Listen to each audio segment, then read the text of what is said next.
Sabem, existem histórias que nos tocam não pela sua dimensão, mas por uma proximidade assustadora. Quando de repente percebemos que tudo isso não aconteceu no cinema, mas aqui mesmo, atrás da parede vizinha, num prédio comum pelo qual você pode ter passado centenas de vezes.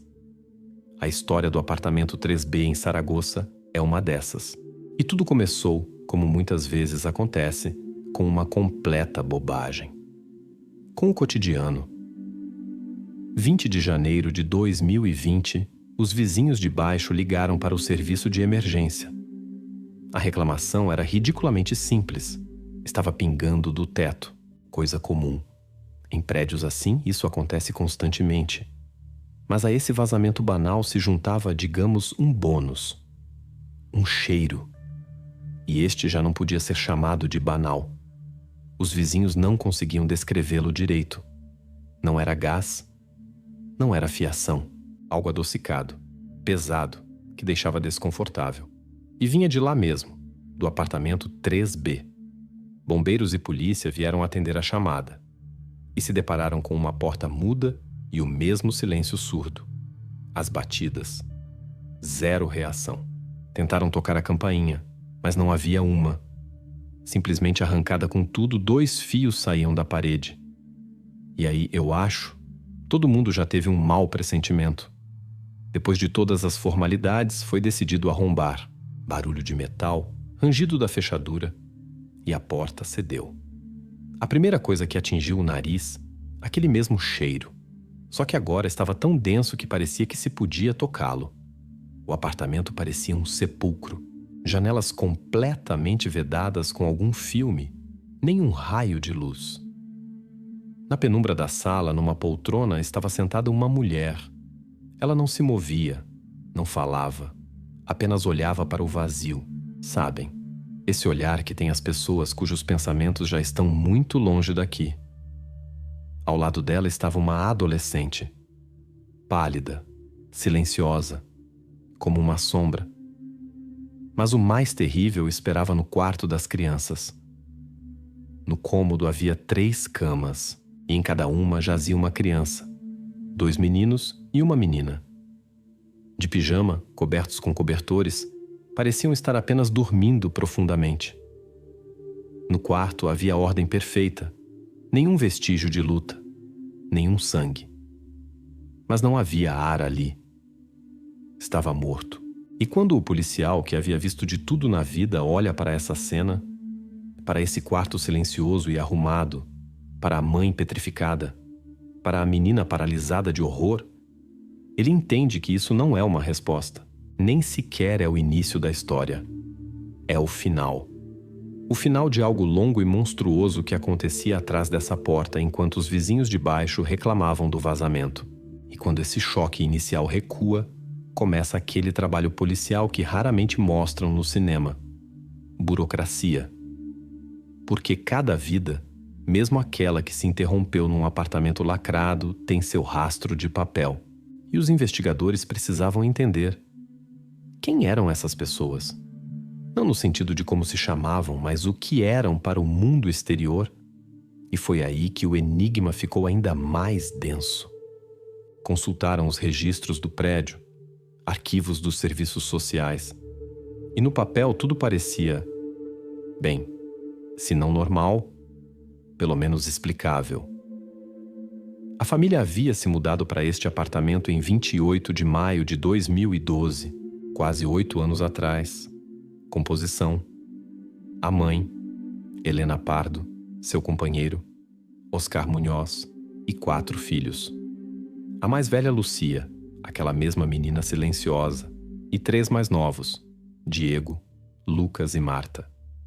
Aqueles que foram encontrados nas camas. Os vizinhos quase não os viam, mas isso não é crime. Isolamento é uma escolha. O mais interessante estava em outro lugar. Desde o mesmo 2012, todas as 4 crianças estavam registradas em educação domiciliar. Helena e Oscar entregavam pontualmente todos os documentos necessários, recebiam auxílios. Para o Estado, para toda essa máquina burocrática, eles eram simplesmente uma família com suas particularidades. Um pouco estranhos, pouco sociáveis, mas uma célula perfeitamente funcional da sociedade. Eles existiam no sistema, e essa imagem oficial, quase próspera, não combinava de jeito nenhum com o que os policiais viram atrás da porta do apartamento 3B. No papel, tudo era legal. E era precisamente essa legalidade, esse contraste entre o certificado dos serviços sociais e 3 corpos sem vida no quarto das crianças, que tornava toda a história verdadeiramente assustadora. E essa vida de papel, legal, poderia ter continuado por sabe Deus quanto tempo mais. Anos. Pois para o sistema, para os serviços sociais, tudo estava em ordem. Mas às vezes, no mecanismo mais bem ajustado, quebra alguma pequena peça, e toda a construção desmorona. E nesta história, essa peça foi um simples cano de água. Pensem só, o alarme não foi dado porque alguém ouviu gritos, não porque os vizinhos notaram algo suspeito no comportamento de Helena ou Oscar. Toda essa vida hermética, lacrada, foi aberta por um vazamento banal. Se não fosse ele, se não fosse essa água pingando do teto, nós possivelmente nunca teríamos sabido o que acontecia atrás da porta do apartamento 3B. Tudo começou com o vizinho de baixo. Um homem comum que numa manhã simplesmente viu uma mancha molhada na sua cozinha. Primeira reação: irritação. Ele subiu, bateu na porta. Silêncio. Bateu mais forte. Novamente, silêncio. Bem, coisa comum. Ele ligou para a administradora do prédio, deixou uma solicitação. Mas no dia seguinte a mancha havia ficado maior. E apareceu aquele cheiro. Os vizinhos depois o descreveram de formas diferentes, mas um deles encontrou a comparação mais estranha e precisa. Como se alguém tivesse feito um churrasco, em janeiro. Esse cheiro se infiltrava na escada, misturando-se com o cheiro de umidade do vazamento. E foi precisamente essa combinação, cotidiana e assustadora ao mesmo tempo, que fez o administrador do prédio que veio atender a chamada ligar para 112. Então, a intervenção das autoridades é resultado de pura casualidade, não vigilância dos cidadãos, não trabalho dos serviços sociais, mas um cano furado e o estranho cheiro de carne assada no meio do inverno. Uma cadeia de coincidências absurdas que levou a polícia até essa porta. E quando a fechadura cedeu, essa cadeia se rompeu. E começou uma história completamente diferente. A história sobre o que exatamente eles descobriram nesse apartamento silencioso e lacrado. E quando a história do cano furado terminou, começou o trabalho dos criminalistas. Isso já não era sobre emoções e não sobre choque. Era sobre exame metódico e frio. Protocolo, fita métrica, fixação fotográfica. E quanto mais os peritos trabalhavam no apartamento 3B, mais ele se transformava de local de tragédia numa espécie de quebra-cabeça insano. Janelas lacradas com filme, campainha arrancada. Tudo isso falava do desejo de se isolar do mundo. Mas um detalhe não se encaixava em lógica alguma. Num pequeno depósito apertado, sem janelas, entre alguns entulhos velhos, estava uma churrasqueira a carvão. Imaginem só essa cena. Um apartamento comum num prédio. E uma churrasqueira. Não uma grelha elétrica, mas uma verdadeira, para carvão, para piquenique ao ar livre. Ela estava simplesmente no chão do depósito. Essa descoberta imediatamente elevou a investigação a um novo nível. Isso já não parecia uma família estranha e fechada. Parecia cenário de um filme muito ruim. Examinando o depósito mais adiante, os criminalistas notaram mais algo. A grade de ventilação sob o teto estava completamente vedada com fita adesiva, hermeticamente.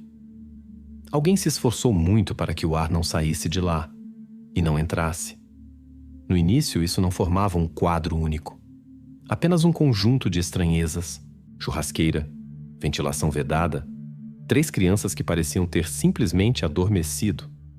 Mas alguns dias depois chegaram do laboratório os primeiros resultados da perícia médico-legal. E tudo se encaixou. Causa da morte dos 3. Envenenamento por monóxido de carbono. Concentração mortal de monóxido de carbono no sangue. E nesse momento a churrasqueira no depósito deixou de ser simplesmente um objeto estranho. Tornou-se uma prova. Uma arma. Agora o enigma tinha uma explicação física. Mas isso só tornou tudo mais assustador, porque agora a questão principal soava diferente. Como uma churrasqueira para churrasco se tornou uma arma de assassinato funcionando num apartamento fechado, e apenas 2 pessoas podiam responder a essa pergunta. 2 adultos que viviam neste apartamento, que em princípio deveriam proteger essas crianças. A mãe, Helena Pardo, e seu companheiro, Oscar Munhoz.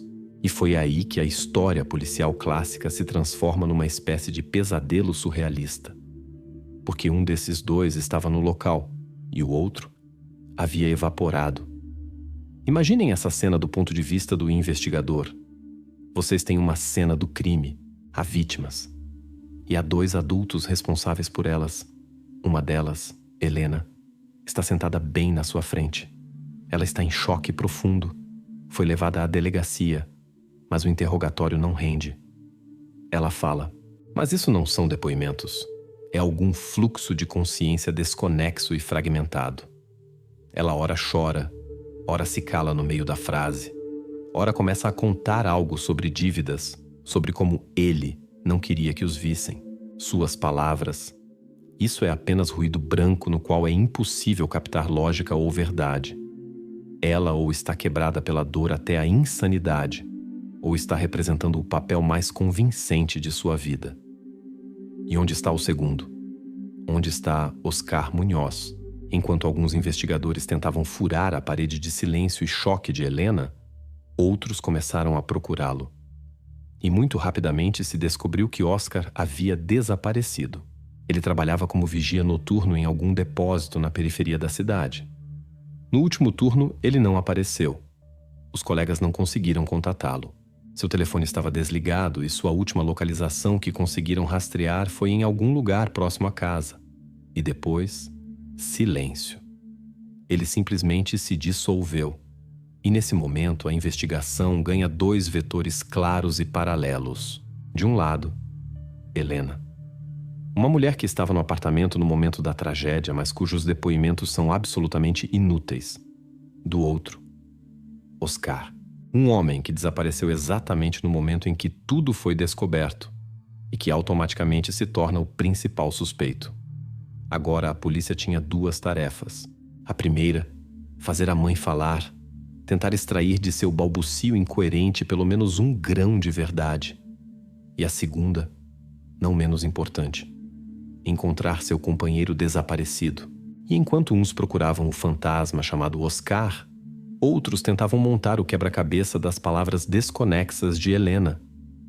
Em casos assim, os investigadores se agarram a qualquer detalhe, mesmo o mais insignificante. E esse detalhe foi seu telefone celular. Um aparelho velho, barato, quase vazio.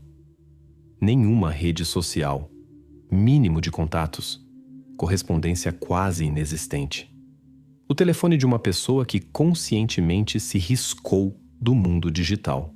Mas no meio desse vácuo havia uma pista que primeiro pareceu estranha e depois virou tudo de cabeça para baixo. Eram notificações bancárias, mensagens curtas e sistemáticas sobre entrada de dinheiro através do serviço Bizum.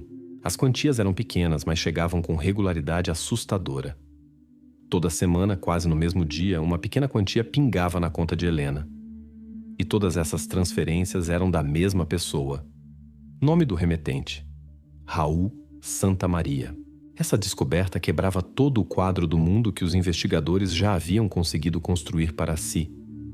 Uma família de ermitões vivendo em isolamento completo, na verdade tinha contato financeiro constante e estável com alguém de fora. Quem era esse Raul? Um parente de quem ninguém sabia? Um velho amigo? Por que ele mandava dinheiro para eles? E a questão principal, que fez arrepios correrem pelas costas dos investigadores: ele sabia o que realmente acontecia atrás da porta do apartamento 3B? Era ele apenas um conhecido bondoso que ajudava uma família em dificuldades? Ou seu papel nesta história era muito mais sinistro? Esse fio mudava completamente o jogo. Agora a investigação não tinha mais 2 caminhos, mas 3. Havia Oscar desaparecido, o principal suspeito.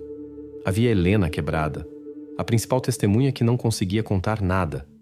E agora apareceu ele, Raul, o benfeitor misterioso, a terceira parte nesta história cujos motivos eram absolutamente obscuros. E com seu aparecimento, a investigação saiu do beco sem saída do apartamento fechado e deu um passo em território completamente novo e desconhecido. E enquanto alguns investigadores tentavam encontrar esse misterioso Raul e outros procuravam por toda Saragoça o desaparecido Oscar, um terceiro grupo continuava trabalhando com Helena. E quanto mais falavam com ela, mais entendiam que o principal enigma desta história não estava no que ela fez, mas no que ela não fez. Ela não telefonou. Estudando os dados de seu telefone, os criminalistas se depararam com um silêncio assustador. Do momento em que aconteceu a tragédia no apartamento até o momento em que os bombeiros arrombaram a porta, passaram quase 3 dias. E durante esses 3 dias, não foi feita nenhuma ligação de saída de seu telefone, nem para a emergência, nem para a polícia, nem para amigos, nem para parentes. Para ninguém.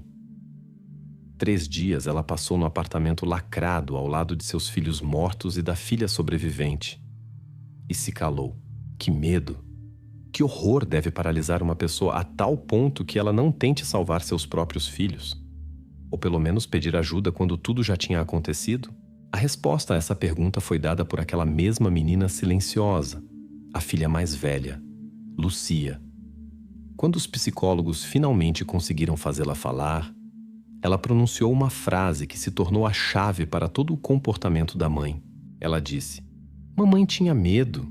Ela tinha medo de que se ligasse nos levariam embora." E mais tarde, em seus depoimentos incoerentes, Helena confirmou isso. Seu medo do mundo exterior, do sistema, da prisão, de que lhe tirassem a última criança sobrevivente, se mostrou mais forte que o instinto materno. Ela não era um monstro no sentido clássico da palavra. Ela era uma pessoa levada ao extremo do desespero e pânico. Sua inação foi criminosa, mas seu motivo não foi má intenção, mas medo paralisante e irracional. E isso mudava completamente o quadro. Isso tirava dela o papel de participante ativa e transferia todo o peso da suspeita para aquele que cultivou esse medo nela, para aquele que os trancou neste apartamento e simplesmente desapareceu. Para Oscar. E quando todo o peso da suspeita se deslocou para Oscar, a investigação se transformou numa verdadeira caça ao fantasma. Mas como capturar um homem que parece ter simplesmente saído deste mundo para o nada? A resposta é simples. É preciso seguir seus rastros. Mesmo a pessoa mais discreta deixa rastros, especialmente em nosso tempo. Financeiros, digitais. E foram precisamente eles, e não o balbucio incoerente de Helena, que no final contaram aos investigadores o que realmente aconteceu no apartamento 3B. E essa narrativa começou com o mais comum e entediante recibo de caixa. Enquanto algumas patrulhas peneiravam a cidade em busca de Oscar, outros, analistas, se debruçavam sobre seus extratos bancários. Procuravam qualquer coisa. Grandes saques de dinheiro, compra de passagens de ônibus ou trem, qualquer pista sobre para onde ele podia ter fugido. A maior parte do tempo era trabalho rotineiro e monótono. Pequenas compras no supermercado, pagamento de contas. Mas uma transação fez o analista se recostar na cadeira.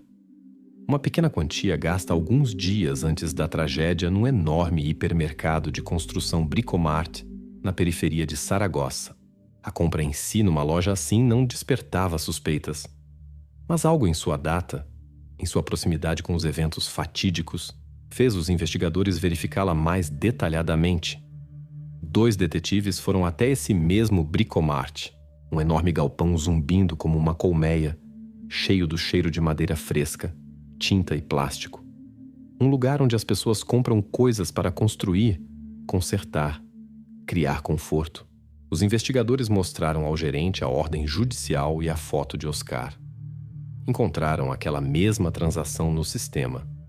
E quando a lista dos produtos comprados apareceu na tela do monitor, o silêncio tomou conta da sala. No recibo havia apenas alguns itens: um pacote de carvão vegetal, um isqueiro e um cadeado maciço com argola longa.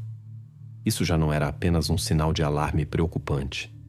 era o dobre dos sinos: a churrasqueira e o cadeado. 2 elementos-chave desse quebra-cabeça terrível não foram simplesmente encontrados no apartamento. Foram comprados propositalmente juntos numa única transação. Os investigadores solicitaram as gravações das câmeras de segurança daquele dia, e lá estava ele, Oscar. No vídeo embaçado em preto e branco, ele empurra calmamente um carrinho entre as fileiras, pega da prateleira um saco de carvão, depois se aproxima do estande de cadeados, examina atentamente vários modelos e escolhe um. No caixa, ele se comporta de forma absolutamente banal. Nenhum nervosismo, nenhuma pressa. Ele paga com cartão, pega o pacote e vai embora. Um homem que simplesmente comprou tudo o necessário para um piquenique. Esse recibo e esse vídeo curto se tornaram o ponto de virada do caso. Eles transformaram em pó a versão do acidente, da negligência trágica. Isso foi preparação. Fria, metódica, calculada. A investigação agora tinha prova irrefutável do que em linguagem jurídica se chama premeditatio, intenção prévia. Agora isso não era simplesmente a investigação de uma morte misteriosa. Era a investigação de um crime friamente planejado. E a questão principal agora não era o que aconteceu, Zrenia, mas por quê?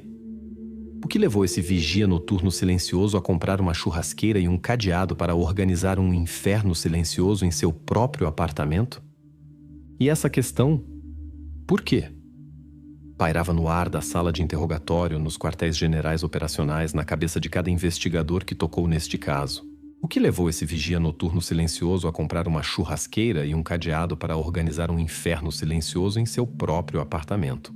E enquanto os psicólogos apenas construíam teorias, a primeira resposta mais imparcial a essa pergunta começou a ser dada não pela psicologia, mas pela criminalística fria e sem alma, a magia dos números precisos e fatos irrefutáveis. Os investigadores pegaram os dados já conhecidos e os sobrepuseram a uma rede de conclusões periciais.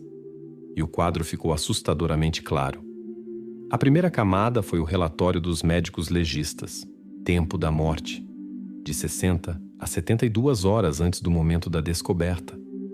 Isso significava que a tragédia aconteceu 2, quase 3 dias antes do vizinho de baixo notar o vazamento. 3 dias. Isso não foi um ato espontâneo após o qual o assassino foge em pânico. Foi um evento com cujas consequências alguém continuou vivendo no mesmo apartamento por quase 3 dias. A segunda camada foi a análise do próprio depósito. Ao local se deslocaram não apenas criminalistas, mas engenheiros. Eles mediram o volume desse cômodo minúsculo, analisaram a composição do ar, estudaram como exatamente a ventilação foi hermetizada. Não era simplesmente fita adesiva. Alguém metodicamente, camada por camada, vedou a grade, não deixando uma única fenda. Os peritos calcularam com que velocidade o carvão ardendo na churrasqueira absorveria oxigênio num espaço tão fechado e liberaria monóxido de carbono. Sua conclusão foi inequívoca. O depósito foi transformado numa câmara de gás eficaz e hermética. Qualquer um que ficasse lá dentro estava condenado. E sobre toda essa ciência se pôs a terceira camada, a mais terrível: detalhes cotidianos. A polícia apreendeu gravações das câmeras de segurança não apenas da loja de construção, mas também do supermercado Mercadona que ficava bem perto da casa deles. Oscar, Helena e as crianças eram compradores frequentes lá. Revisando as gravações dos últimos dias, os investigadores procuravam por ele, Oscar, e encontraram. Mas o que viram os fez gelar. Nas imagens feitas já depois do tempo presumido da morte das crianças, Oscar, sozinho no meio da noite, calmamente tirava sacos de lixo. Ele fez isso várias vezes. Ação banal, rotineira. Ele era o único que entrava e saía do apartamento. Ele era o único operador desse mundo fechado e mortal que continuava funcionando, enquanto atrás de uma de suas portas jaziam os corpos de 3 crianças. A ciência provou como isso aconteceu. As gravações das câmeras provaram quem fez isso. Agora só restava encontrá-lo e forçá-lo a responder a última pergunta, a mais importante. Para quê? E agora, Quando a investigação tinha o quadro completo de como isso aconteceu e quem era a única pessoa que poderia ter feito isso, restava a última pergunta, a mais importante: para quê? Mas enquanto todas as forças eram jogadas na busca de Oscar, no quartel-general da investigação restava uma pasta não fechada. Um fio que levava desse inferno hermético ao mundo exterior. O nome nessa pasta era Raul Santamaria, o benfeitor misterioso que transferia regularmente dinheiro para Helena. E os investigadores precisavam descartar a última versão, a mais improvável, mas ainda possível. E se Oscar não fosse o único por trás de tudo isso? Encontrar Raul se mostrou fácil. Ao contrário de Oscar, ele não se escondia. Um homem comum de meia idade, com seu trabalho, família, vida. Quando 2 detetives vieram à sua casa, ele não pareceu surpreso, mais cansado, como se tivesse esperado essa visita a vida toda. Levaram-no à delegacia e o interrogatório começou. Os investigadores esperavam qualquer coisa. Negação, mentiras, tentativas de se defender. Mas o que ouviram novamente virou de cabeça para baixo toda a sua visão de mundo. Raul não negou nada. Sim, ele transferia dinheiro. Sim, ele conhecia Helena. E então, ele olhou para os investigadores e pronunciou a frase que explicava tudo. Lucia é minha filha. Foi um choque. A menina sobrevivente, a sombra silenciosa, testemunha de todo esse horror, era sua criança. Raul contou sua história. Ele e Helena tiveram um romance curto muitos anos atrás. Quando ela engravidou, ele se assustou. Não estava pronto para a responsabilidade e simplesmente desapareceu. Mas anos depois, a consciência pesou. Ele a encontrou, já vivendo com Oscar e outras crianças. Ele queria de alguma forma participar da vida da filha, ajudar, mas esbarrou numa parede surda.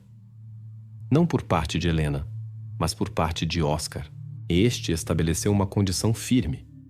Quer que sua filha tenha tudo? Pague. Mas vê-la você não vai. E Raul concordou. Ele pagava. Ele não comprava silêncio sobre um crime, mas o direito de saber que sua filha pelo menos não passava fome. Ele pagava para que não o incomodassem. Ele tinha medo de Oscar, de sua aura estranha e opressiva, e preferia manter distância. Os investigadores ouviam essa confissão e a versão sobre cumplicidade se desfazia diante dos olhos, mas era preciso verificar. O procedimento era padrão. Solicitaram o detalhamento de seu telefone, dados dos cartões de trabalho, gravações das câmeras de sua casa e escritório. E tudo se confirmou até o último minuto. Nessas mesmas 60 e 72 horas, quando se desenrolava a tragédia no apartamento 3B, Raul estava em outra cidade a trabalho. Ele tinha um álibi de ferro, 100%. Ele não foi nem mandante, nem cúmplice. Ele era mais uma vítima desta história. Um homem que foi chantageado por anos com sua própria criança. E quando esse último fio se rompeu, estourou como uma corda esticada demais, a investigação voltou ao ponto inicial, mas com nova clareza assustadora. Nenhuma conspiração, nenhum patrocinador misterioso, nenhuma terceira pessoa. Toda essa construção complexa e multinível desmoronou, deixando após si uma verdade simples e terrível. Havia apenas uma pessoa, um diretor desse horror silencioso, e ele ainda estava em liberdade. Agora a busca de Oscar Muñoz se tornou para a polícia de Saragoça uma questão de honra. E quando a polícia de Saragoça jogou todas suas forças na busca de Oscar Muñoz, a cidade como que prendeu a respiração. Sua foto, um rosto comum, nada notável de um homem de meia idade, estava em todas as notícias, em todos os canais de televisão. Boletins foram enviados para todas as patrulhas. Os investigadores tinham certeza de que era questão de tempo.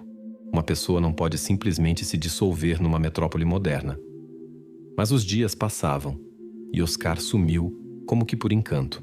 E enquanto grupos operacionais peneiravam hostels, estações e depósitos abandonados, outra equipe de investigadores se ocupava de trabalho não menos importante. Eles cavavam. cavavam no passado.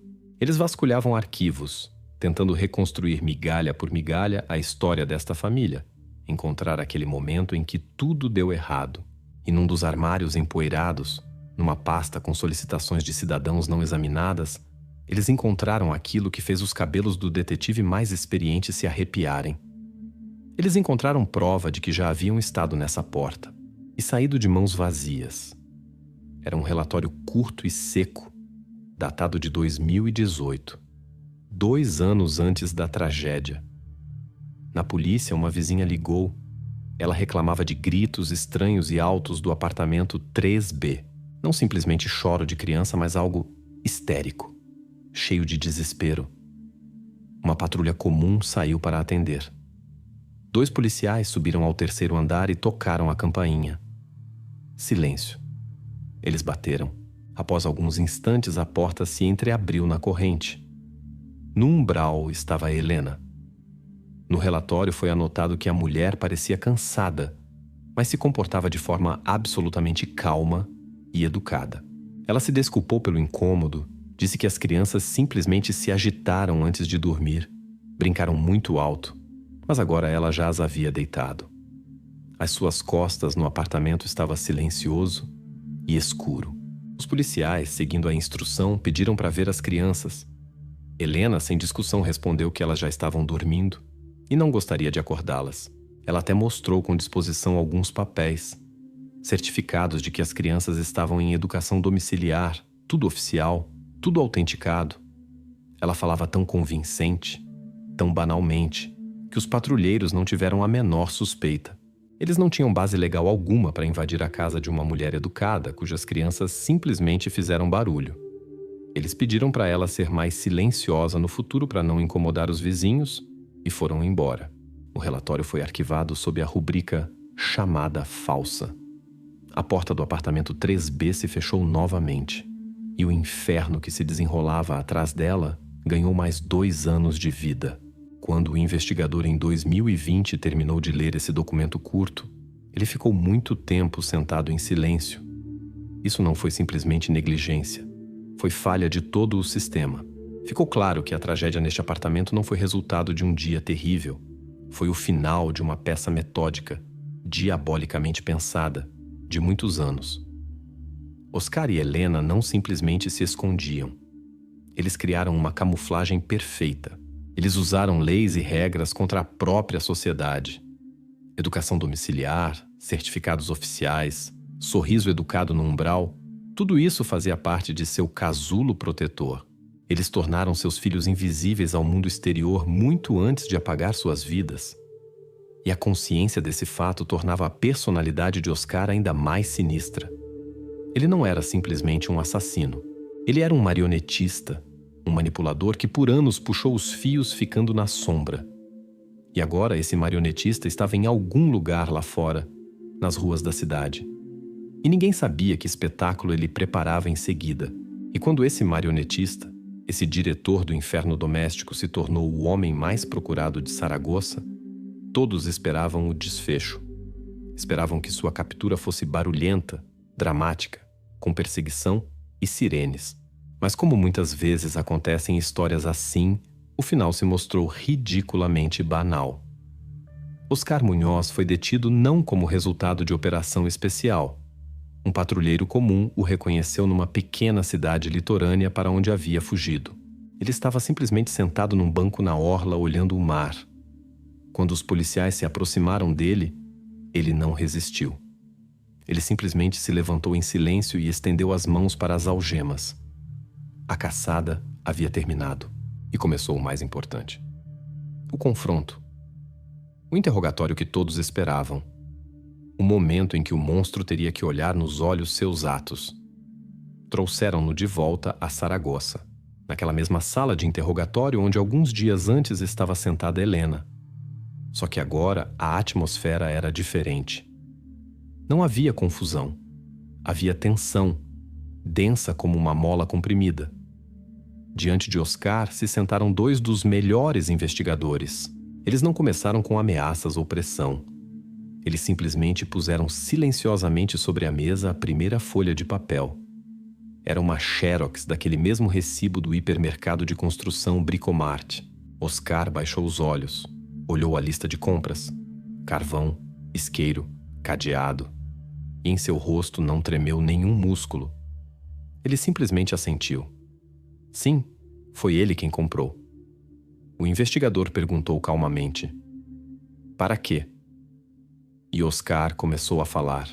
E sua voz, uniforme, monótona, desprovida de qualquer emoção, era mais terrível que qualquer grito. Ele não negava nada. Sim, ele trancou as crianças no depósito. Sim, ele pendurou na porta aquele mesmo cadeado que comprou. Ele explicou isso como se contasse sobre um processo educativo. Era punição. Elas, segundo suas palavras, faziam muito barulho. Não obedeciam. Violavam o regulamento de silêncio estabelecido por ele. O depósito era sua versão do cantinho, local onde elas deveriam pensar sobre seu comportamento. Ele falava disso como se fosse a coisa mais normal do mundo. Simplesmente um pai rigoroso punindo crianças desobedientes. Um silêncio se instalou na sala. Os investigadores se entreolharam. Eles esperavam mentiras, negação, mas não isso. Não esse reconhecimento gelado e metódico do que, em essência, era tortura. E então, um deles fez a próxima pergunta.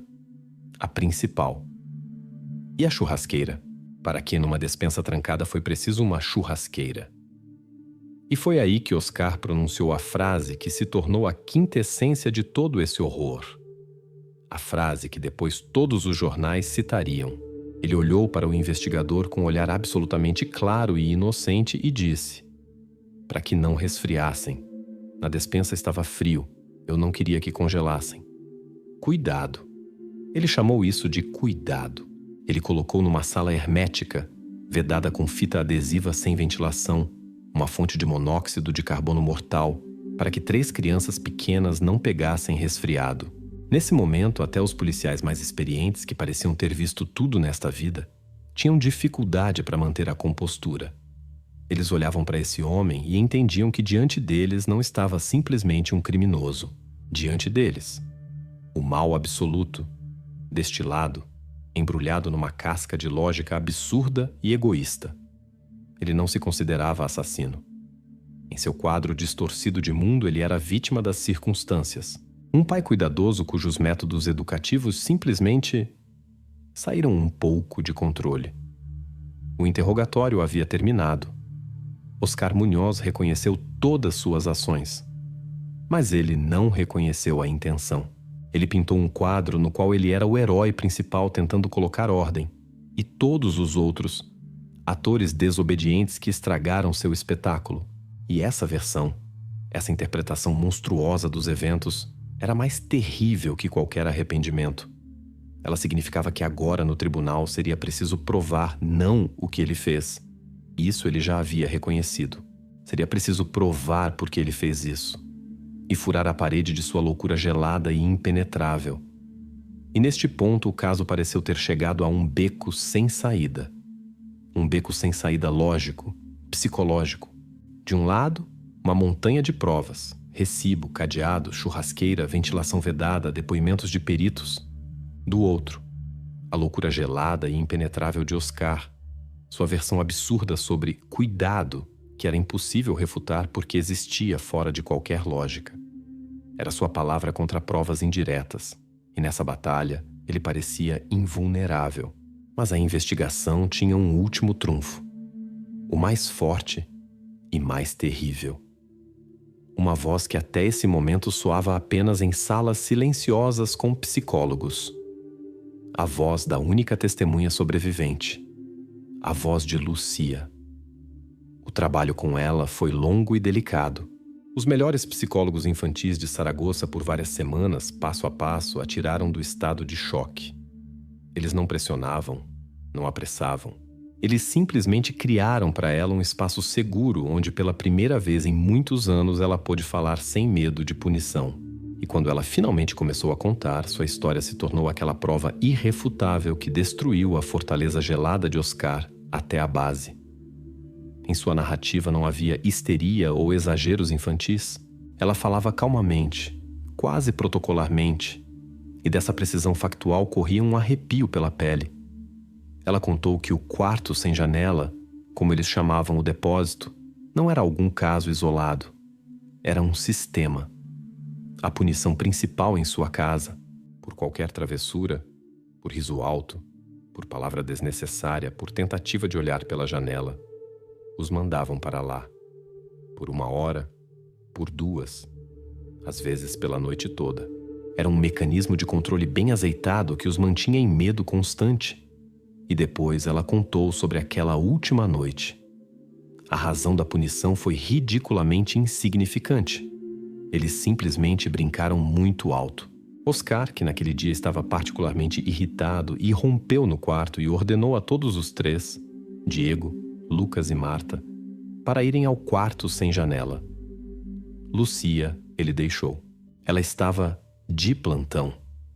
Sua tarefa era vigiar a mãe que de todo esse estresse teve novamente uma crise de pânico. E Lucia viu tudo. Ela viu como Oscar trouxe a churrasqueira da cozinha. Ela ouviu como ele disse às suas vítimas que assim ficaria mais quente. Ela viu como ele os tirou do depósito, acendeu o carvão direto no apartamento, esperou que pegasse fogo e depois os levou para dentro novamente. E ela ouviu o último som, o mais terrível. O clique do cadeado. Sua voz calma de criança enumerando esses fatos se tornou para a investigação um veredicto ensurdecedor. O depoimento de Lucia destruiu a versão de Oscar sobre acidente e cuidado. Isso não foi negligência. Foi uma ação metódica e fria, o ato final numa peça de terror doméstico de muitos anos. Suas palavras se tornaram aquele elemento que faltava que ligou todas as provas em conjunto e provou a intenção. Agora, isso não era a palavra de Oscar contra o recibo da loja. Era sua palavra contra o testemunho direto de uma testemunha ocular. E essa luta ele já havia perdido. E essa luta ele perdeu sem nem ter começado. Porque contra a narrativa calma e factual de uma criança que viu tudo com os próprios olhos, não resiste nenhuma mentira, nem mesmo a mais sofisticada. O depoimento de Lucia se tornou aquela fundação sobre a qual a acusação agora podia construir um caso de ferro, irrefutável. Mas para os investigadores restava um último passo, puramente formal, mas psicologicamente importante. Eles precisavam olhá-lo nos olhos e ver sua reação. Ver o que aconteceria com esse monstro gelado e impenetrável quando ele ouvisse como seu próprio mundo, construído sobre medo e mentira, desmoronava sob a voz de uma menina pequena. Eles organizaram um acareamento. Não no sentido de que trouxeram Lucia para a mesma sala com ele. Nenhum psicólogo permitiria isso. Eles simplesmente leram para ele o protocolo de seu interrogatório. Oscar foi trazido novamente para a mesma sala. Ele se comportava como da primeira vez, calmamente, quase indiferente, com um leve tom de superioridade. Ele ainda estava em seu papel do pai rigoroso, mas justo que foi mal compreendido. O investigador começou a ler. Com voz uniforme e monótona, ele lia o depoimento de Lucia, sobre o quarto sem janela como sistema de punições, sobre aquela última noite, sobre a churrasqueira que trouxeram para não fazer frio, sobre o clique do cadeado. E conforme as palavras de Lúcia enchiam a sala, a máscara de Oscar começou a rachar. Sua calma se evaporava. Ele parou de olhar para os investigadores.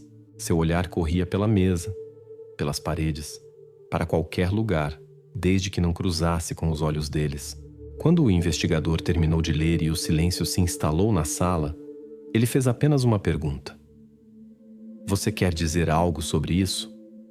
Oscar se calou. Ele simplesmente sentou olhando para a mesa. Toda sua autoconfiança, toda sua lógica absurda evaporaram. Ele foi desmascarado. E seu silêncio naquele momento foi mais alto que qualquer confissão. Seu advogado, entendendo que o jogo havia terminado, se inclinou para ele, sussurrou algo e declarou que seu cliente não daria mais depoimentos. Com isso, a investigação foi factualmente concluída. Todas as provas foram coletadas, todas as testemunhas interrogadas. O quebra-cabeça se montou. O caso estava pronto para ser encaminhado ao tribunal. A história saiu dos gabinetes silenciosos dos investigadores e delegacias para se tornar patrimônio público e encontrar seu desfecho sob as abóbadas da sala do tribunal. E quando seu silêncio se tornou a última confissão mais alta, o caso passou para uma nova etapa. Dos gabinetes silenciosos dos investigadores se mudou para os corredores ecoantes do tribunal. Mas antes de passarmos às batalhas judiciais, aos discursos de advogados e promotores, é importante fazer uma coisa. É importante parar por um momento e reunir todos esses fatos, provas e depoimentos que conhecemos numa única imagem coesa. Vamos, baseando-nos em todos os dados, reconstruir minuto a minuto aquela noite quando a vida no apartamento 3B parou para sempre. Então, a noite de 16 de janeiro de 2020, para o mundo exterior foi uma noite comum de inverno em Saragossa. Mas no apartamento 3B reinava sua atmosfera particular. Atmosfera de silêncio tenso que a qualquer momento podia ser quebrado por um movimento errado. E ele foi feito. As 3 crianças menores, Diego, Lucas e Marta, se esqueceram e começaram a brincar. Alto demais. Sua risada se tornou aquele gatilho que acionou o mecanismo da catástrofe. Oscar, que naquele dia estava de humor particularmente ruim, reagiu instantaneamente. Ele ordenou que todos os 3 fossem para o quarto sem janela. Lucia, a mais velha, ele deixou como plantonista para vigiar a mãe que já estava à beira de uma crise de pânico. Depois tudo aconteceu como em câmera lenta. Oscar leva as crianças para o depósito. Pronuncia sua frase monstruosa sobre calor. Traz a churrasqueira. Acende o carvão. E finalmente pendura na porta o cadeado. No relógio nesse momento, segundo os materiais do caso, eram aproximadamente 22 horas e 40 minutos. E depois acontece o mais terrível. Oscar não entra em pânico. Ele não fica para verificar se está tudo bem. Ele age segundo sua rotina habitual. Ele se veste calmamente. Pega sua bolsa para o trabalho. Às 22 horas e 55, a câmera de vigilância da entrada registra como ele sai de casa. Ele vai para o ponto de ônibus. Às 23 horas e 10, seu rosto cai novamente na lente da câmera. Desta vez, no interior do ônibus noturno que o leva para o depósito, para seu turno. Ele simplesmente trancou as crianças numa armadilha mortal e calmamente foi trabalhar. E essa cronologia fria, minuto a minuto, montada a partir dos depoimentos de Lucia, dados das câmeras e faturamento, se tornou a arma principal da acusação. Ela não deixava espaço para dúvidas, para interpretações, para a versão da casualidade trágica. Ela pintava o retrato de um homem que cometeu um ato monstruoso com plena consciência do que fazia, e agora esse retrato devia ser apresentado ao tribunal. E esse retrato, frio, metódico, aterrorizante em detalhes, devia ser apresentado ao tribunal. O processo judicial sobre o caso do apartamento 3B se tornou um dos mais barulhentos na história de Saragossa. Na sala se amontoavam jornalistas, parentes, simplesmente curiosos. Todos queriam olhar nos olhos do homem que transformou sua família num campo de concentração pessoal. Mas a questão principal que pairava no ar já não era cotidiana, mas jurídica. Os fatos foram estabelecidos. Mas como a lei os qualifica? O que foi isso? Negligência trágica e monstruosa ou assassinato frio e intencional? Toda a batalha judicial se resumiu ao duelo de 2 interpretações, 2 histórias. História primeira. Versão da acusação. O promotor, passo a passo, construía diante dos jurados e juiz uma corrente férrea de eventos. Compra de carvão e cadeado, vedação metódica da ventilação e, finalmente, o ato final. Oscar tranca as crianças e calmamente vai trabalhar. A acusação insistia. Isso é assassinato com intenção indireta. Oscar, sendo um homem adulto e imputável, não podia não entender que carvão ardendo numa sala pequena e hermética inevitavelmente levaria à morte. Talvez ele não desejasse isso diretamente, mas conscientemente admitia tal desfecho. Sua versão sobre cuidado foi destroçada pelos depoimentos de Lucia e relatórios de peritos. Isso não foi cuidado. Foi indiferença à vida humana em sua forma mais pura e destilada. História segunda. versão da defesa. O advogado de Oscar tentava pintar um retrato completamente diferente. Retrato de um homem simples, sem educação, pai rigoroso, talvez até cruel, mas não assassino. A defesa insistia que foi homicídio culposo. Ele não queria a morte deles. Ele realmente não entendia todos os riscos relacionados ao monóxido de carbono. Ele simplesmente queria puni-los, isolá-los, e colocou a churrasqueira a partir de suas representações, ainda que distorcidas, de cuidado. Eles tentavam provar que em suas ações não havia intenção de privá-los da vida, mas apenas estupidez criminosa e monstruosa.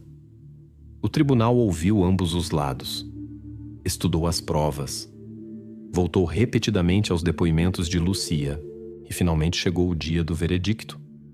A sala se imobilizou na expectativa. O juiz leu o veredito. Oscar Munhoz foi considerado culpado de 3 assassinatos com circunstâncias agravantes. O tribunal não acreditou na história do pai estúpido, mas cuidadoso. Suas ações foram reconhecidas como conscientes e intencionais. Veredicto: 22 anos de privação de liberdade. Helena Pardo também compareceu perante o tribunal. Ela foi julgada não por assassinato, mas por omissão criminosa, por ter sido mãe e não ter feito nada para salvar seus filhos. Seu medo não foi reconhecido como justificativa suficiente. Sua sentença: 6 anos e 8 meses de prisão. A justiça, expressa nos números secos da sentença, se cumpriu. A história, que começou com um vazamento banal e cheiro estranho, encontrou seu final na sala do tribunal. Mas para aqueles que tocaram neste caso, ela nunca terminará. Ela permanecerá como lembrete eterno de quão tênue pode ser a fronteira entre o cotidiano e a loucura, e que inferno silencioso e imperceptível pode se esconder atrás de uma porta comum do apartamento 3B. E nisto, parecia poder-se-ia colocar um ponto final. A justiça, expressa nos números secos da sentença, se cumpriu. A história, que começou com um vazamento banal e cheiro estranho, encontrou seu final na sala do tribunal. Mas para aqueles que tocaram neste caso, ela nunca terminará. Ela permanecerá como lembrete eterno de quão tênue pode ser a fronteira entre o cotidiano e a loucura, e que inferno silencioso e imperceptível pode se esconder atrás de uma porta comum do apartamento 3B. Mas quando as sentenças são proferidas e as câmeras na sala do tribunal são desligadas, resta a última questão, a mais importante. A história terminou. Os culpados foram punidos.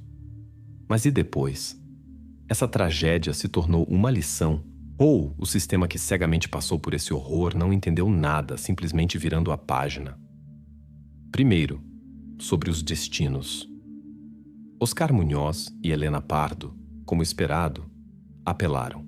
Seus advogados tentavam amenizar as sentenças, contando novamente histórias sobre incompreensão e medo.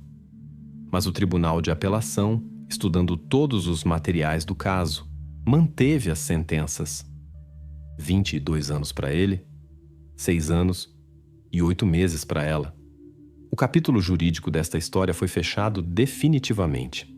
E Lucia, a menina sobrevivente, cujo testemunho silencioso destruiu a parede de mentiras, foi imediatamente colocada sob proteção permanente do Estado. Seu destino posterior, isso já é outra história.